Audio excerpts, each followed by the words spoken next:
si rimwe cyangwa se kabiri cyangwa se gatatu wagiye ufungura telefone yawe maze ukiyumvira urunana. Kugeza kuri uno munsi hano mu gihugu cy'u Rwanda abenshi bagarutse ku kijyanye n'amakinamico, abenshi bumva urunana. Ariko iyo turebye abakina urunana, kubona amafoto yabo cyangwa se amavideo ku mbuga nkoranyambaga zitandukanye zirimo Facebook, Instagram, TikTok ndetse n'izindi, ushobora gukuraho amafoto y'ibyamamare bizakugora, kuko si kenshi bakunze kwigaragaza, yewe abenshi niyo batunze kamera babyamaganira kure. Gusa ariko nkuko maze kubimenyera hano kuri Flux TV show, ngenda ngarura cyangwa se ngenda bazanira za story benshi baba bafite amatsiko. Kuri uno munsi nakuzaniye amafoto ya bamwe mu bantu bakina urunana cyangwa se abakinnyi b'ingenzi muri rino kinamico y'uruhererekane bita urunana. Icyo ngusaba ni kimwe gusa, no gukanda subscribe ubundi ugasiga commentaire yawe, tukajya tubana buri munsi kuva ku wa mbere kugeza ku wundi. Nkwibutsa yuko ibiganiro biryoheye amatwi na handi bikura ni hano kuri Flux TV show, kandi ukeneye no kumurikirana ku mbuga nkoranyambaga zitandukanye hose ni Flux Aime, haba TikTok, Facebook ndetse n'ahandi hose njya bahereza update. Kuri uno munsi nkuko namaze kubiguteguza ntabwo ndibuze gutinda,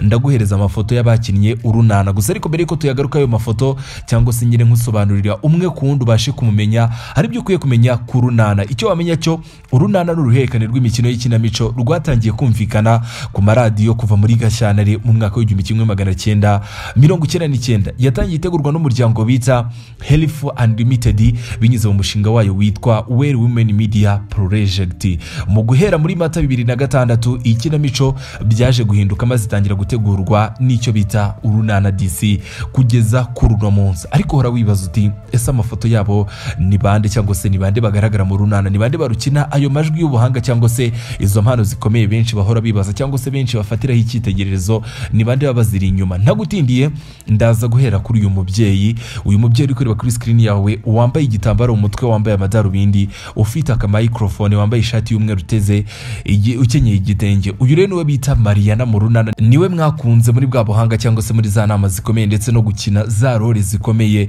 benshi kugeza kuri no munsi bibaza uburyo abigenza. Uyu nguyu rero niwe bita Mariana. Ntabwo ndibuze gutinda, ndaza gukomereza ku wundi uri kubona. Uyu nawe wambaye ishati y'umweru ifite amaboko magufi, ukenyeye igitenge ndetse harimo n'ikindi kintu cy'umutuku imbere, wambaye kamambiri z'umutuku, mu mutwe wambaye igitambaro gisa ubururu. Uyu rero niyo bakinye bita Nyiramariza. Bwa buhanga za mpano cyangwa se wa mwihariko w'ijwi rye rikeye cyangwa se bwa buhanga bwo guhindura amasene ndetse no kugira uburyo yitwara ahuye n'undi mukinnyi runaka. Uyu rero ubiri inyuma niyo bita Nyiramariza. Ndaza gukomereza kundi uyu mugabo rero tugiye kumusobanura mu runana, afite izina rikomeye cyangwa se profile mu runana n'ibindi. Yakoze amateka cyangwa se yagiye yigaragaza ubuhanga bwe binyuze muri rya jwi rye twakita yuko ari akataraboneka. Uyu mugabo rero niyo wakinnye yitwa Ngarambe. Benshi turamuzi mu runana, yagiye akinana na benshi kugeza kuri uno munsi, ndabizi benshi muramufana cyangwa se muramukunda. Uyu rero niwe uburi inyuma y'ijwi uwo bita Ngarambe. Ndaza gukomereza kuri abantu batatu abangaba uri kureba kuri screen, bari ahantu hari habereye ikirori. Urabona imbere yabo hateretse ibyo kunywa bitandukanye, gusa ariko ushaka kwibaza uti ese ni bande mu runana? Uyu rero kubanza uri hano ruguru uri kubona wambaye imyenda irimo umuhondo, umweru n'umukara ndetse n'icyatsi, w'umubyeyi ufite imisatsi imanuye wambaye amaherena. Uyu niwe bita Muganga Devota. Muganga Devota mu ikinamico urunana cyangwa se muri ibikino y'uruhererekane afite izina rikomeye cyane, benshi muramuzi cyangwa se mwaramukunze cyane.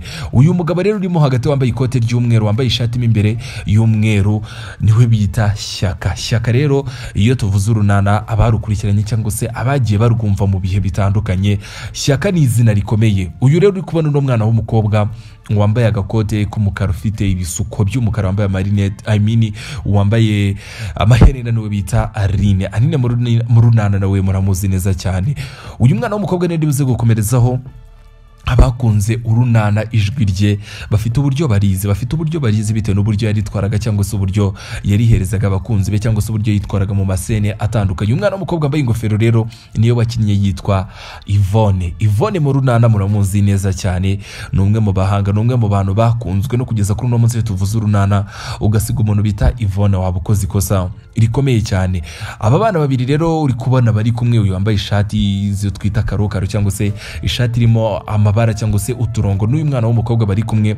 Uyu mwana w'umuhungu niwe bita William, uno mwana w'umukobwa wundi niwe bita Donata. Aya ni amafoto yabo kuko ntabwo ari kenshi akunze kuboneka, ni amafoto amaze igihe cyabo afashwe cyangwa se hashize igihe kinini. Ndaza gukomereza kuri iyi foto. Iyi foto uri kubonamo abantu batatu, harimo uwambaye umupira w'ijezi cyangwa se w'itiriningi, wambaye ikintu mu mutwe, ndetse n'uyu nguyu urimo hagati wambaye ishati umupira w'umweru ndetse n'ipantaro y'ikoboyi, ndetse n'uyu mubyeyi uri ku ruhande wambaye ikanzu y'igitenge. Uyu ubanza rero hano ku ruhande wambaye amajezi ya AC Milan nk'uko muri kubibona, uyu niwe bita Makurata.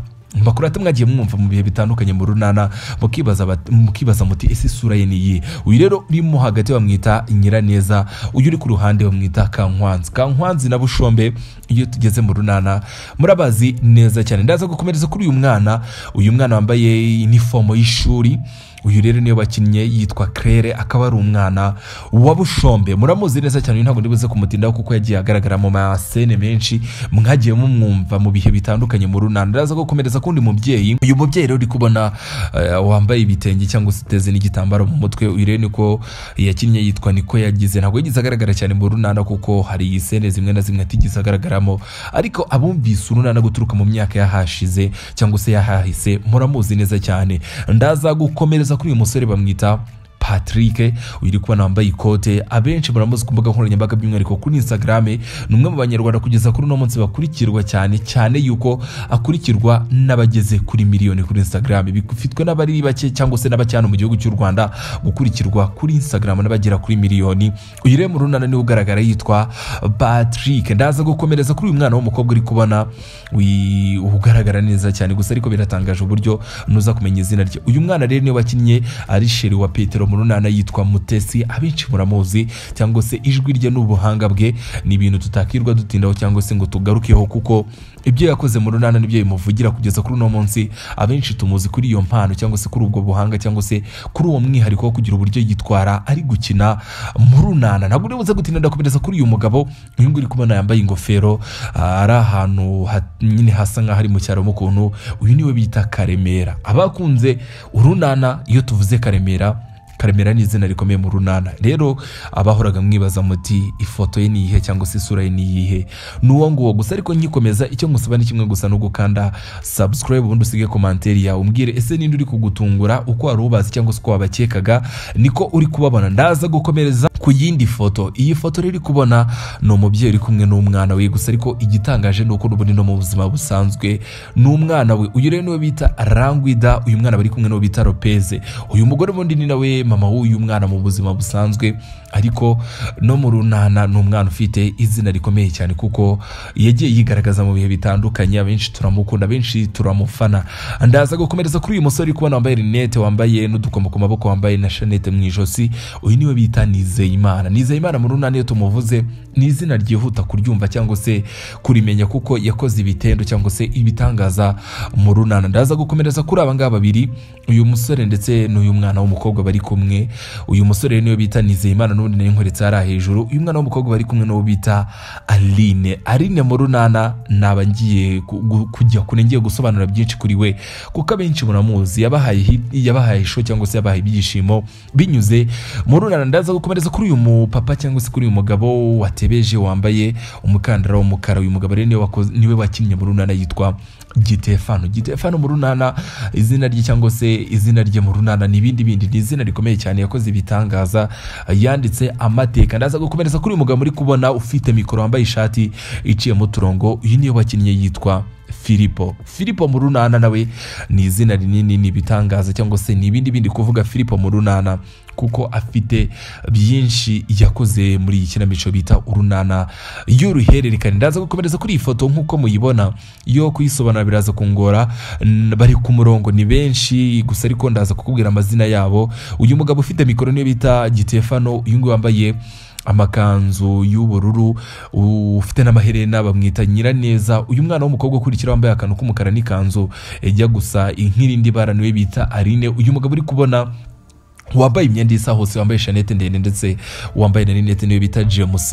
Uyu wundi ukurikiraho uri hagati y'abagabo babiri niwe bita Agnes ndetse n'uyu mugabo bita Shyaka. Nari namukweretse hano hejuru, n'ubundi hano munsi ndi foto ndibuze gukomerezaho niyo bita Shyaka ndetse na muganga Devota nagiye mbakwereka. Uyu wundi uri kubona w'umugeni nuwo bita Agnes, mu myaka 2015 yari muri iyo myaka ni nabwo yakoze ubukwe.